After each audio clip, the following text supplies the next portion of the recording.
Alright, we're back here with the LTD LX. Today I'm going to do a few different things on the car. I'm going to swap the wheels over, probably clean out the interior and see what kind of treasures we can find under the back seat and wherever. Clean up the seats. Also going to fire it up. Let you guys hear the big exhaust leak. It's cracked behind the Y pipe. The other thing, just out of curiosity, I'm going to do is the hood scoop's held on by 4 nuts. I'm going to pop that off and see if there's any manufacturer name or brand under there. It really does fit pretty well to the hood. So, alright, well I'm going to start tearing into stuff here and I'll check back with you guys in a second. So I popped the hood scoop off here. It doesn't look, I don't see any Ford markings on it, but it wasn't like it was trimmed to fit, and it sits on the hood just perfect, so I don't know what this thing is. Probably an aftermarket. It's got a bunch of extra places where studs could go through. Underneath, of course, is really dirty and nasty.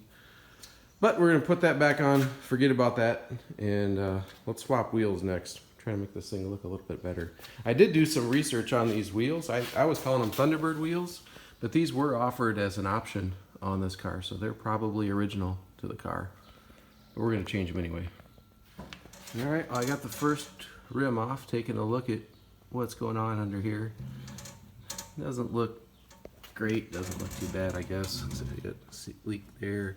It's got some brake pad left in it, but it doesn't look like it's been driven for a while. He said he was driving it a couple weeks ago, but I don't think so.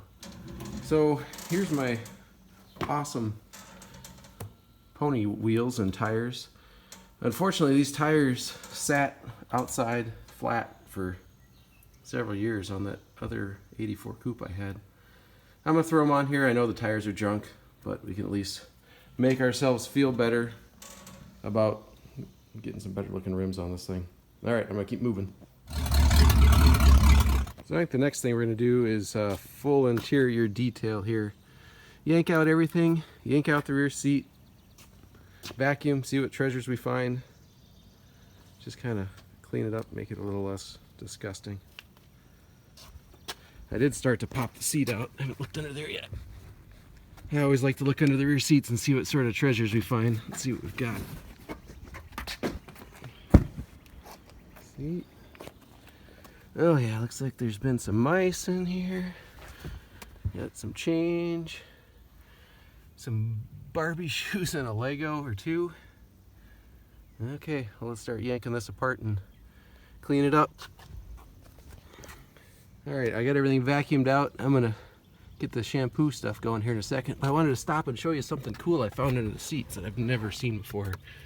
So each one of the seats has this like blood pressure bulb that must be for lumbar. I don't know if it works. I have to sit down later and try it, but that's kind of crazy. 1985 technology right there. I got some help this morning on power washing reels. Grace is helping me clean off the mat. Good job, Grace! I found another couple of little cool features. There's these buttons on the console down here. And I think this one turns on a light under here. And the other one is for the light on the back side of the console. More little interesting 1985 quirks. I did double check the mileage. The guy told me it had 104,000 miles on it, but it looks like it's got just over 100,000. 100,781. There's a better view of the tach. 7,000 RPM tach, so we can really buzz her up. What else? I don't know, the interior cleaned up really nice.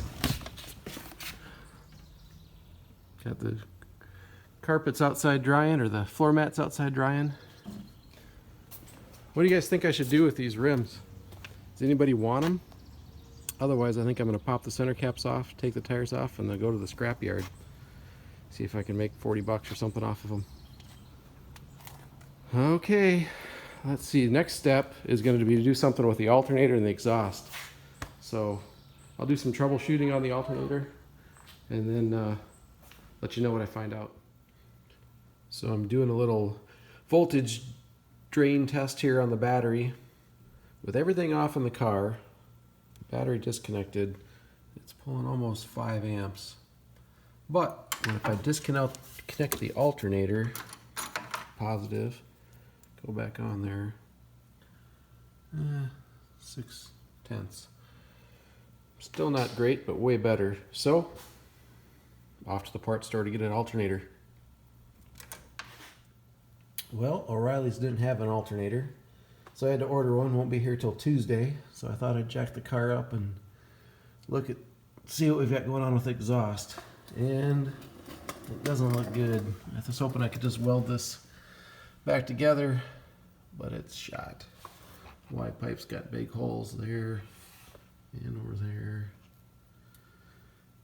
Also looks like the rear main seal's leaking.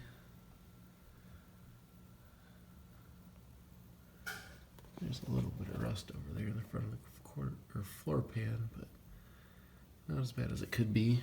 What does the other side look like? Actually, not too bad on that side. That probably means we're going to be pulling the Y pipe off and really going for the dual exhaust project. So I don't think there's any saving this. Alright, off to the internet to search for some used exhaust parts. Alright, well I guess I'm going to have to wrap this video up. I was just inside editing my video together and it looks like I didn't get a video of it running other than that little short 2-second clip. And I can't fire it up right now because I started pulling the alternator off. So we're going to have to wait to hear that later. I did just make a deal for a new H-pipe, or a new used H-pipe off the internet, so got to get that picked up and dig through the shed, see what I've got for parts. I've got a double hub cross member and some tailpipes and mufflers that I think we can stick together and make this thing sound better.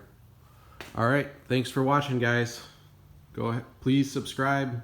Let's see if we can make this thing grow, alright? Bye.